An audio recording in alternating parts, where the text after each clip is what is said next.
telespectadores, boa noite.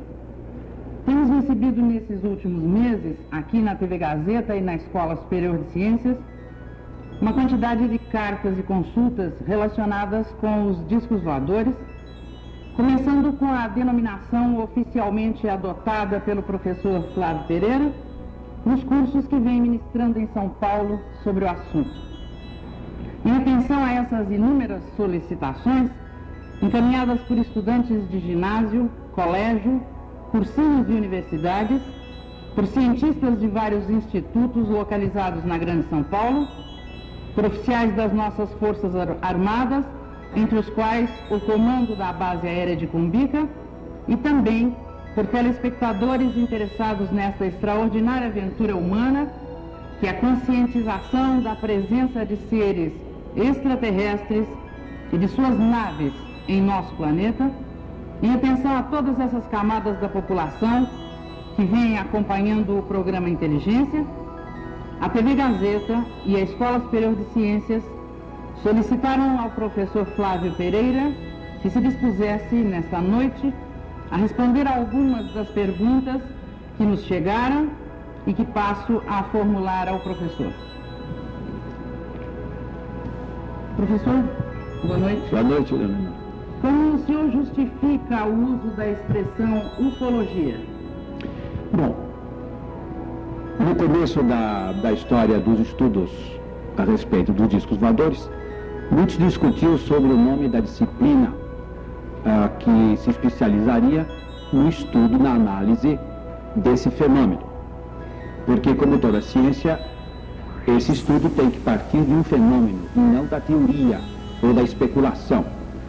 Como a Força Aérea Americana já havia, desde 1952, introduzido a expressão UFO, sigla de Objeto Não Identificado, em inglês Unidentified Flying Object, então nós resolvemos no Brasil usar a expressão ufologia, porque ela já é de uso internacional. Nos Estados Unidos já existe uma ufology.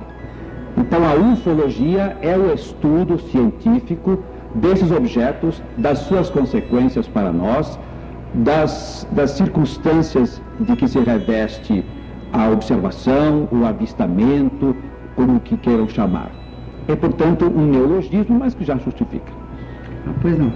Quem são os grandes responsáveis pela introdução desses estudos?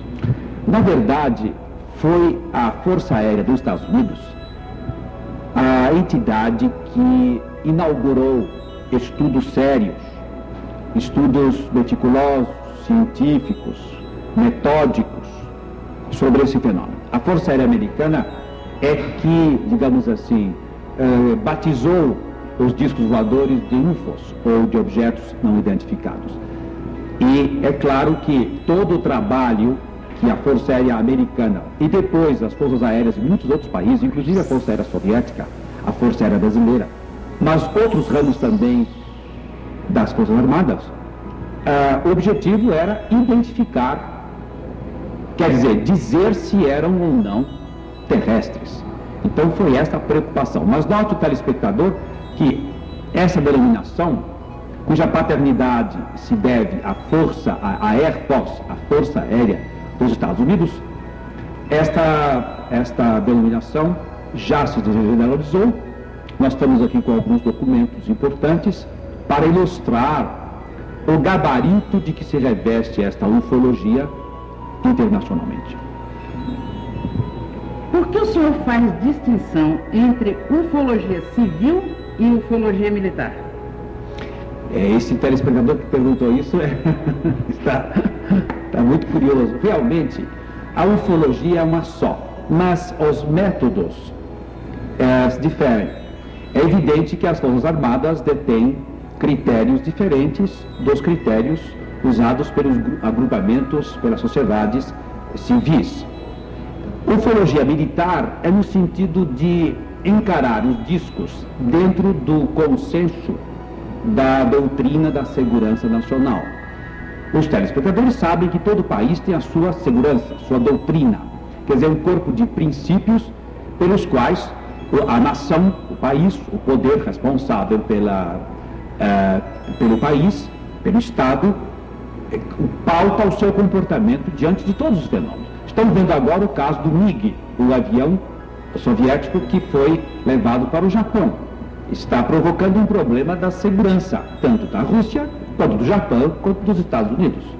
Qualquer coisa dessa afeta, então, a segurança. Então, a ufologia militar se preocupa com a logística, quer dizer, com as intenções dos discos voadores.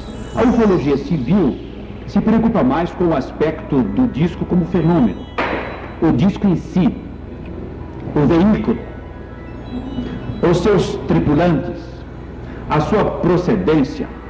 Então, justifica-se essa diferença, embora não quer dizer que a ufologia militar saiba mais do que a civil. Não, aqui é uma questão de diferenças de métodos. Não haveria também, professor, uma ufologia religiosa?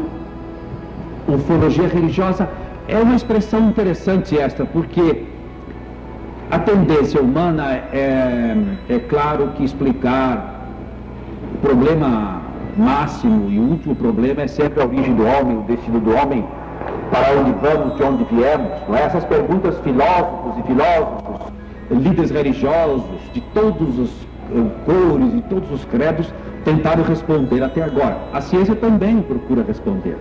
A psicanálise, a psiquiatria, a psicologia, a parapsicologia, todas essas são tentativas de resolver esses grandes problemas fundamentais que afastam o homem do viver cotidiano. Então, o disco voador também provocou isto. Então, essa pergunta é procedente. Realmente há uma ufologia religiosa, quer dizer, qual será, telespectador, a longo prazo, e no frigir dos ovos, como se diz, qual será a repercussão da presença do disco voador na teologia, na religião? Isto é muito sério, porque todas as coisas que acontecem no plano humano acabam repercutindo no plano religioso. Portanto, é importante levar em conta também esse aspecto. E quais seriam as ciências que apoiam a ufologia? As ciências que apoiam. Bom, a primeira ciência que deve ser invocada é a meteorologia, separar o disco voador de fenômenos naturais, isto é, aquilo que não é disco nem boa. Outra é a astronomia. Uma terceira seria a geofísica.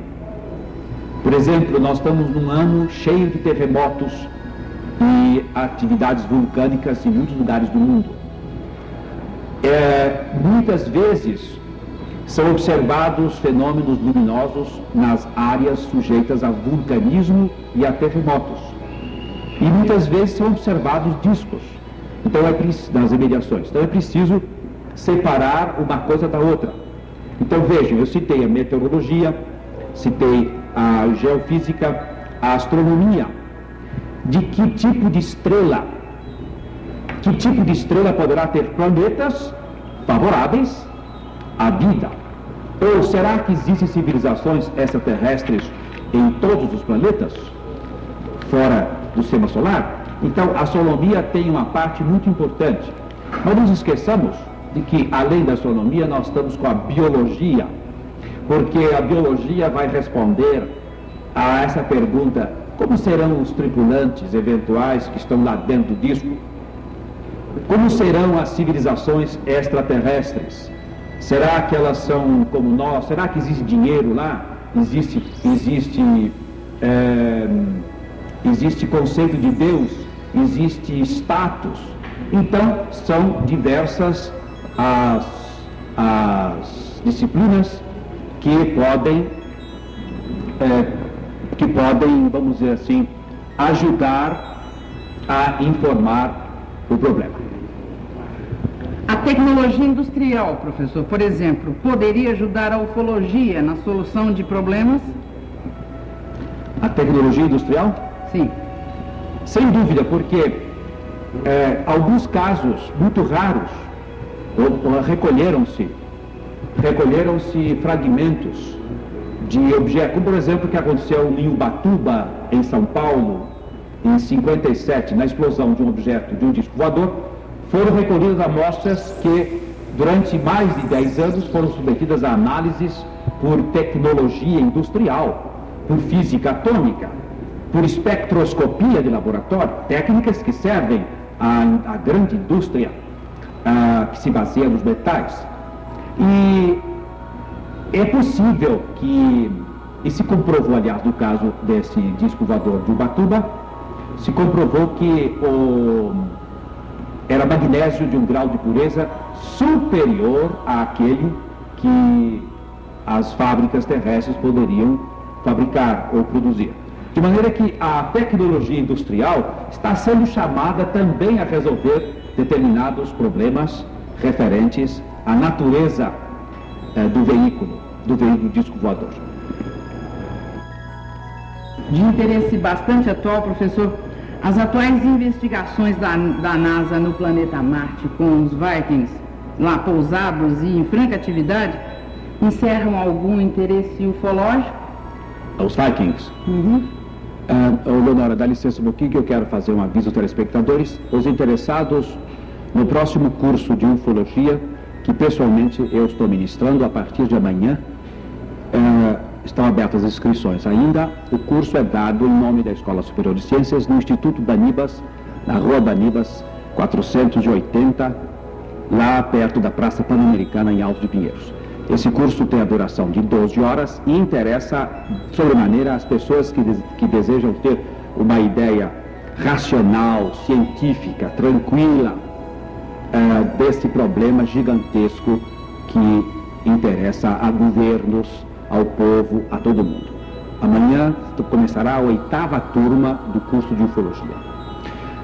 Bom, os Vikings desceram em Marte. É claro que a ufologia está atenta a tudo que a astronáutica está fazendo. Porque, embora Marte já tivesse sido excluído pela astronomia como um eventual ponto de origem dos discos voadores, sempre há surpresas. A ciência nunca é peremptória. É uma palavra pouco usada que quer dizer o seguinte: está sempre com a janela aberta, open-minded, com a mente aberta, porque pode haver surpresas. A NASA não espera que a câmera de televisão, que é, aliás, uma coisa maravilhosa, instalada a bordo do Viking, que essa câmera não pegue um marciano chifrudo, ou verde, ou com antenas, mas que pegue, que faça análises dos micro-organismos do solo. Mas não está excluída a hipótese de chegar lá um marciano, lá atrás da câmera, e fazer alguma brincadeira. Eu digo bem isso é pouquíssimo provável que aconteça, mas se acontecesse, ninguém ficaria surpreso se um extraterrestre fizesse uma gracinha diante das câmeras. A NASA, evidentemente, é algo muito sério e ela não brinca em serviço. Portanto, se está explorando a possibilidade de vida em Marte, é porque a coisa realmente procede. E até pelo gasto, $1 bilhão, não é brincadeira, não é, Leonor? É verdade.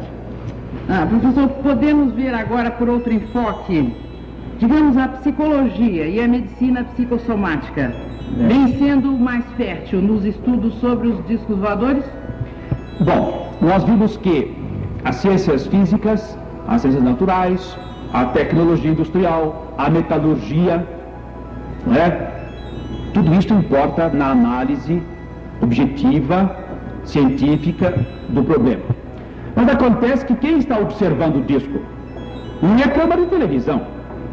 É uma pena que nós não tenhamos uma câmera como essa aqui perfeita lá observando discos. Sabe que na história dos discos, só um cameraman na Argentina que estava filmando as corridas no hipódromo de La Plata, em Buenos Aires, no hipódromo de Buenos Aires, ele estava filmando com essa máquina de videotape portátil, passou um disco e ele filmou. Estava com boa iluminação, porque essas máquinas são muito exigentes, elas pedem boa iluminação, senão fica tudo escuro. Quer dizer, videotape pode pegar disco. Bom, eu estava dizendo que realmente quem observa não são máquinas, são os seres humanos. Então, os psicólogos e os especialistas em psicossomática foram há muito tempo já chamados à ordem pela ufologia. Vem nos ajudar a esclarecer o problema. Será que não são alucinações, delírio, gente que está vendo pipoca no ar e outras coisas? Gente que bebeu demais e sai por aí vendo objetos? Aviadores que estão cansados de uma viagem, pensando em invasores, estão vendo invasores demais? Então, pode ser que o fenômeno seja psicológico, mas não é. O fenômeno não é alucinatório. Portanto, essa pergunta desse telespectador, será que é o médico que perguntou isso, Dom? Deve ser, professor. Deve ser. Você não tem o nome? Não temos o nome. Vamos ver então. Tudo bem. Como os senhores telespectadores sabem, desde 1945, a história humana entrou na era nuclear, com a física atômica dominando o cenário científico e tecnológico. O que o senhor diria que há de concreto na ufologia nuclear? Bom, a ufologia, desde 1949, 50, quando os americanos começaram a lançar esses estudos lá, a ufologia se preocupou em saber se os discos eram movidos a motores atômicos ou fotônicos ou iônicos. Então, é claro que o disco voador não podia ser movido a motor de pistão. Isso excluíram. Não podia ser um Ford de bigode, um Mastro Ford aí, né? Nem Ford pensaria isso. É necessário apelar para novas formas mais avançadas de termodinâmica, de balística, de engenharia mecânica, de engenharia industrial. Então, como diz muito bem a pergunta, a era nuclear tinha se inaugurado com aquelas primeiras bombas atômicas norte-americanas, logo seguidas pelas russas, depois pelas chinesas, francesas, etc. Então é natural que a ufologia vá buscar na física nuclear alguma ideia a respeito do motor do disco voador. Porque é claro que ele tem que sendo um veículo, ele deve ter uma aparelhagem mecânica. A questão é saber se nós podemos ou não reconstituir aqui. Se nós, veja, dona Leonora, o cuidado com que os peritos do Japão e dos Estados Unidos estão estudando polegada por polegada o MiG soviético. Que não adianta só observar as coisas, é preciso pegar. A engenharia necessita de tomar o objeto em suas mãos para fazer as análises. É este o supremo objetivo da física, da tecnologia, a serviço da ufologia.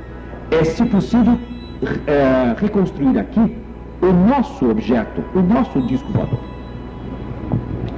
Agora há pouco, professor, o senhor mencionou a ufologia militar. Existem documentos militares a respeito disso? Existem documentos militares, por exemplo, nós mostramos aqui, as câmeras estão mostrando vários desses documentos, por exemplo, da Polícia Militar Francesa, da Polícia Militar da Bélgica, da Polícia Militar da Holanda, da Força Aérea dos Estados Unidos. Mas talvez um dos documentos mais sérios é o famoso documento da Força Aérea Norte-Americana, que recebeu o nome de JANAP 146B. Esse documento foi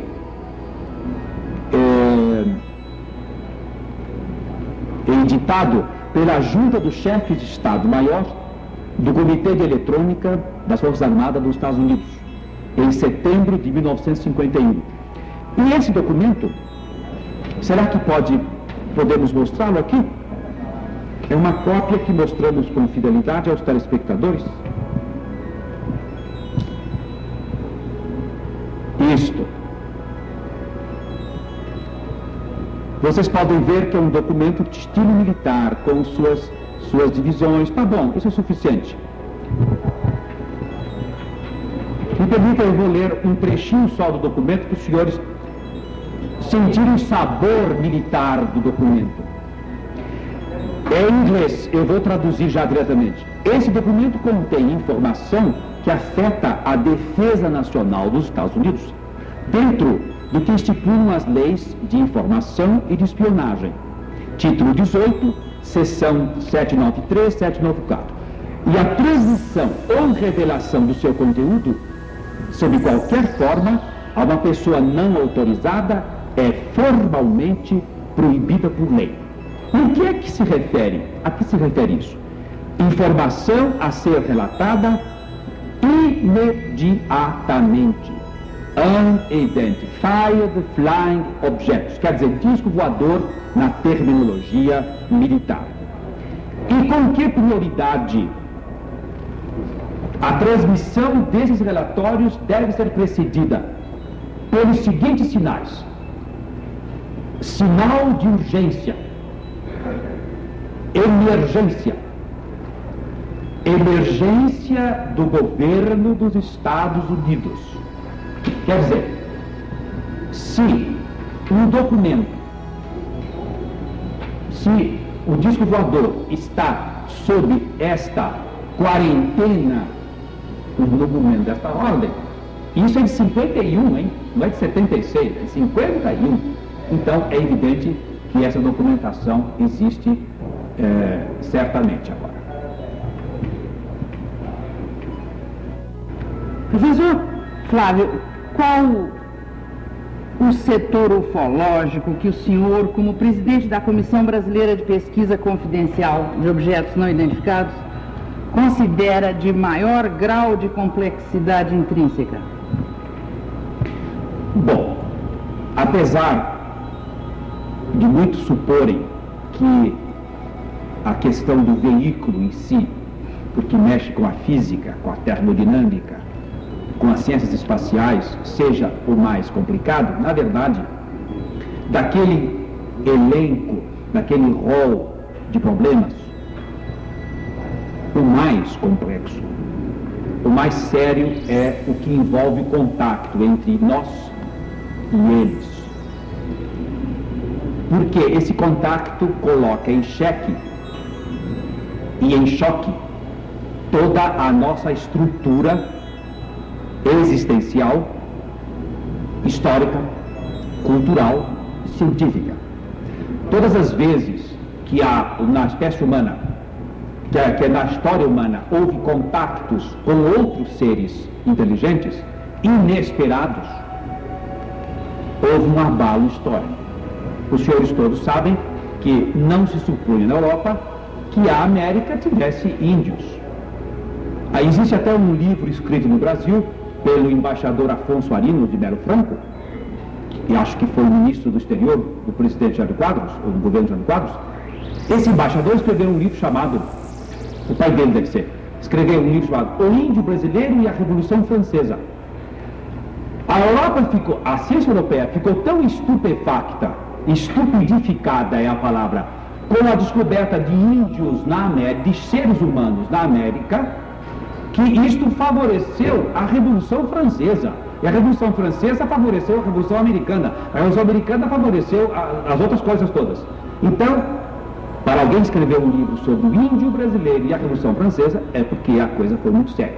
Então, é evidente que na ufologia, o problema do contacto, como nós chamamos nos cursos de ufologia que ministramos, o contacto intergentes planetários. Esses seres estão aí. Aliás, hoje o jornal, o Notícias Populares, é o jornal mais valoroso brasileiro, porque é o único jornal que tem coragem de colocar, nem o Estado tem, nem a Folha tem, nem a Gazeta tem. Parece que essa semana a Folha... A Folha? Não, de vez em quando a Folha, parece que tem um secretário lá que não gosta disso voadores. Mas as Notícias Populares, hoje está lá, pela primeira vez, eu até comprei o jornal, fui à cidade e comprei o celular, pela primeira vez é fotografado um ser extraterrestre na Itália. Bom, e só depois de recebermos os documentos científicos é que nós, da Comissão Brasileira, nos manifestamos. Mas está de parabéns o Notícias Populares, porque ele está certo. Está certo, o macaco está certo, como é que se diz? Está certo, porque o Notícias Populares está de acordo com o que está acontecendo. Não é o Estadão, nem a Folha, nem nada, jornais. Eles estão certíssimos. Disco voador está dando sopa aí, olha, aqui tem um mapa aqui, vamos ver daqui a pouquinho um mapa aí americano, com dezenas de observações de discos do ano passado. Outro dia, houve em São Paulo várias aparições de discos, está vendo todo dia. Então, parabéns. Mas, realmente, esse contato, Leonora, está sendo mais transcendente do que o negócio do índio brasileiro e a Revolução Francesa. Por quê? Esses seres têm um metabolismo, esses seres têm uma fisiologia, têm uma genética. Será que eles estão procurando aqui na Terra plasma humano? Não sabemos. Será que eles estão em busca de minério? Será que estão em busca do planeta? Vejam a tese desse filme Os Invasores. Nós estamos num país civilizado, portanto eu posso dizer, de vez em quando eu assisto o filme Invasores lá no Canal 13. Assisto, porque é interessante, é bem feito, e ele mostra um ângulo, embora seja uma repetição desta série, mostra um certo ângulo do problema, a logística. Então, o que pensarão os discos voadores da nossa ufologia, da ufologia terrestre?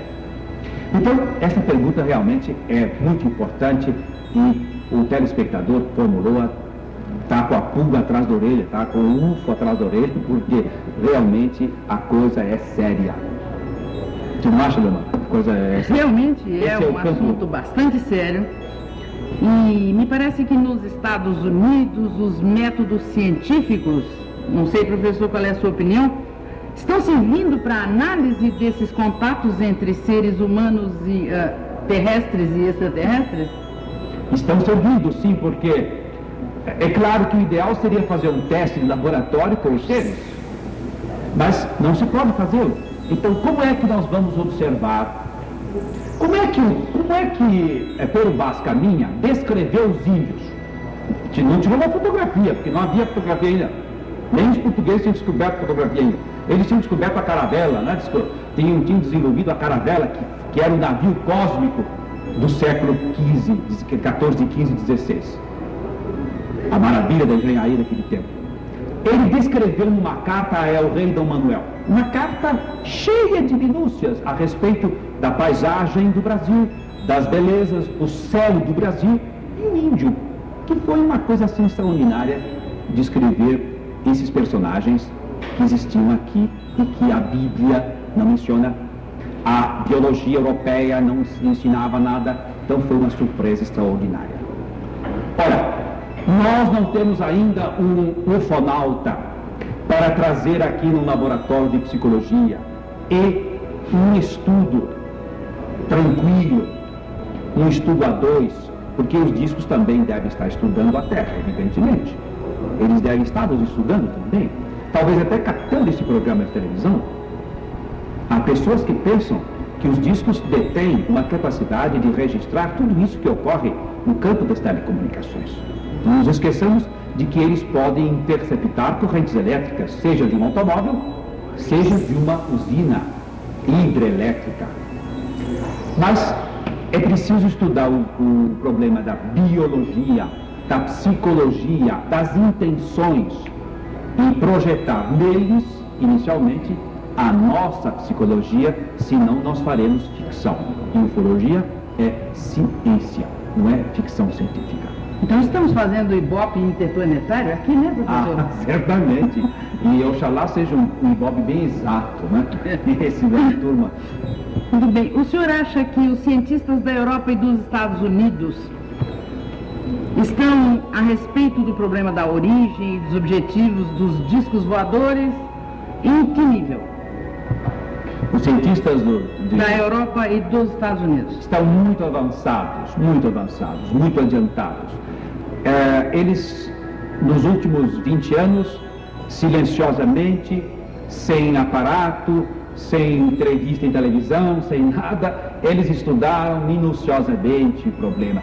Físicos, médicos, biologistas, astrônomos, juristas, psicólogos, linguistas, matemáticos, todas as especialidades científicas, estudando o problema e, inclusive, antecipando soluções para o dia em que a coisa ficar muito mais amiudada, mais frequente do que agora. Agora já é tão frequente que, olha, os radares do Japão vivem catando disco voador, disco que vem do Polo Norte, Polo Sul. Os radares da Inglaterra, os radares do Canadá e os radares, certamente, da União Soviética, porque a Rússia esconde muito as observações que faço de discos.